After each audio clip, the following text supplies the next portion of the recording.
आजमगढ़ के मेरे प्यारे भाई और बहनों,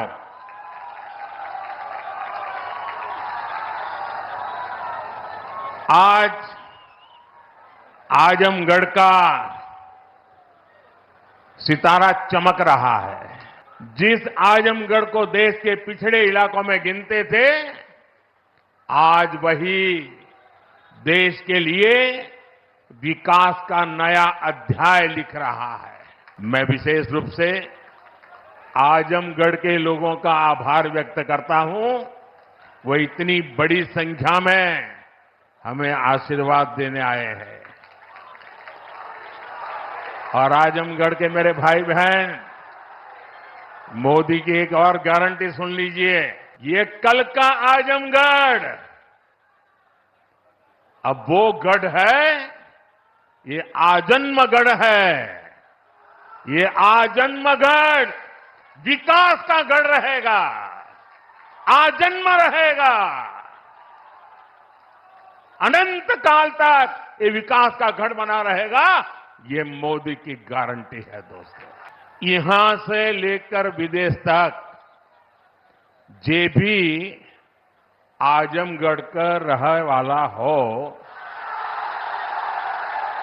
सबके आज बहुत खुशी मिलत हुई। ये पहली बार नहीं हो।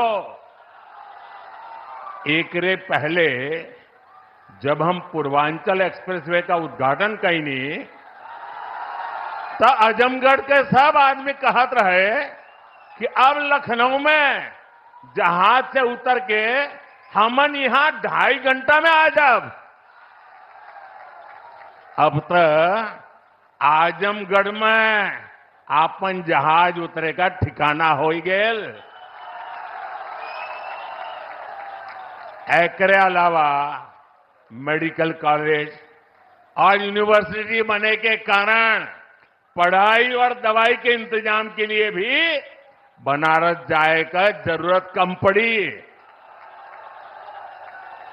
साथियों, आपका ये प्यार और आजमगढ़ का ये विकास जातिवाद, परिवारवाद और वोट बैंक के भरोसे बैठे इंडी गठबंधन की नींद उड़ा रहा है।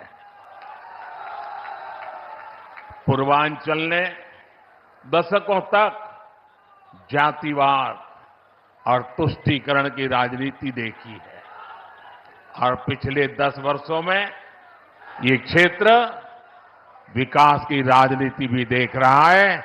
और 7 साल से योगी जी के नेतृत्व में उसे और गति मिली है।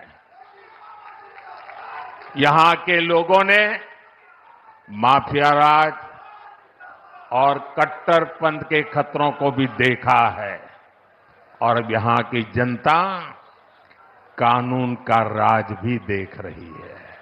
साथियों, हमारी सरकार की प्राथमिकता है कि किसानों को उनकी उपज का सही दाम मिले। आज पहले की तुलना में कई गुना बढ़ी हुई एमएसपी दी जा रही है। गन्ना किसानों के लिए भी इस साल लाभकारी मूल्य में 8% की वृद्धि की गई है। अब गन्ने का लाभकारी मूल्य 315 रुपये से बढ़कर 340 रुपये प्रति क्विंटल हो गया है। आजमगढ़ तो गन्ना बेल्ट में गिना जाता है। आप लोगों को याद है ना कि कैसे इसी उत्तर प्रदेश में जो सरकार चलाते थे ना, वो गन्ना किसानों को कैसे तरसाते थे, कैसे रुलाते थे। आज गन्ना किसानों को सही समय पर गन्ने का मूल्य मिल रहा है। इसी यूपी ने चीनी मिलों को कोड़ियों के दाम बिकते और बंद होते देखा है। अब चीनी मिलें भी शुरू हो रही हैं और गन्ना किसानों का भाग्य भी बदल रहा है। केंद्र सरकार जो पीएम किसान सम्मान निधि दे रही है, उसका लाभ भी यहां के किसानों को मिला है। आज की इतनी तेज रफ्तार तभी मुमकिन होती है जब सरकार सही नियत और ईमानदारी से काम करती है। भ्रष्टाचार में डूबी परिवारवादी सरकारों में इतने बड़े पैमाने पर विकास कार्य असंभव था। पिछली सरकारों में आजमगढ़ और पूर्वांचल ने पिछड़ेपन की तकलीफ ही नहीं उठाई, बल्कि इस दौर में यहां की छवि खराब करने में भी कोई कमी नहीं छोड़ी गई। हमारी सरकार में यहां युवाओं के लिए महाराजा सुहेलदेव राज्य विश्वविद्यालय की नींव रखी गई, उसका शुभारंभ भी किया गया। आजमगढ़ मंडल के हमारे युवाओं को लंबे समय से शिक्षा से लिए बनारस, गोरखपुर या प्रयागराज जाना पड़ता था। का ये विश्वविद्यालय हमारे युवाओं के लिए उच्च शिक्षा के रास्ते को आसान करेगा। आजमगढ़, महू, गाजीपुर और इसके आसपास के कई जिलों के बच्चे इस यूनिवर्सिटी से शिक्षा ग्रहण करने आ सकेंगे। यूपी में जब से डबल इंजन सरकार आई है, यूपी की तस्वीर और तकदीर दोनों बदले हैं। आज उत्तर प्रदेश अच्छा प्रदर्शन करने वाला राज्यों में है। इसलिए मैं नहीं कह रहा हूं कि मैं उत्तर प्रदेश का सांसद हूं। आंकड़े बोल रहे हैं, हकीकत बता रही है कि आज उत्तर प्रदेश अग्रिम पंक्ति में आके खड़ा हो गया है।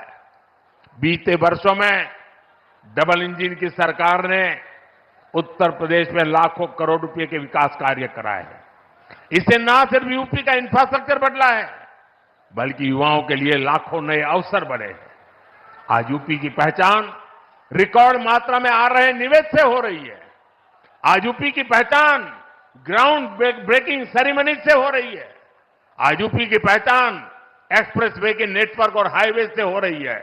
यूपी की चर्चा अब बेहतरीन कानून व्यवस्था को लेकर हो जाती है। अयोध्या में भव्य राम मंदिर का जो सदियों पुराना इंतजार था, वो भी पूरा हो गया है। और यही गारंटी 10 साल पहले मोदी ने दी थी। आज आपके आशीर्वाद से वो गारंटी पूरी हो रही है। साथियों, उत्तर प्रदेश जैसे जैसे विकास की बुलंदियों को छू रहा है, तुष्टीकरण का जहर भी कमजोर पड़ रहा है। पिछले चुनाव में आजमगढ़ की जनता ने भी दिखा दिया कि परिवार के लोग जहां अपना गढ़ समझते थे, वो दिनेश जैसा एक नौजवान उसे ढहा देता है।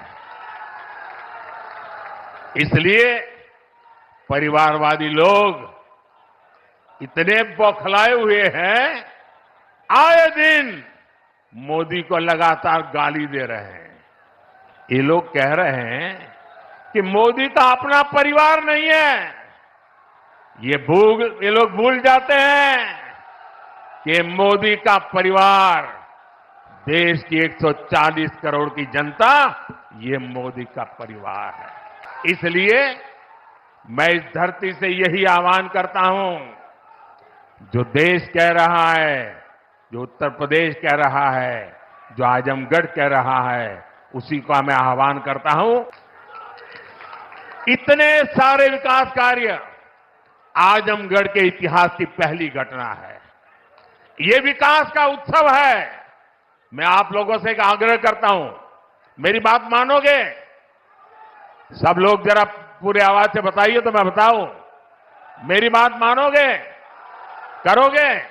अच्छा, ऐसा करते हैं, पहले अपना मोबाइल फोन बाहर निकालिए।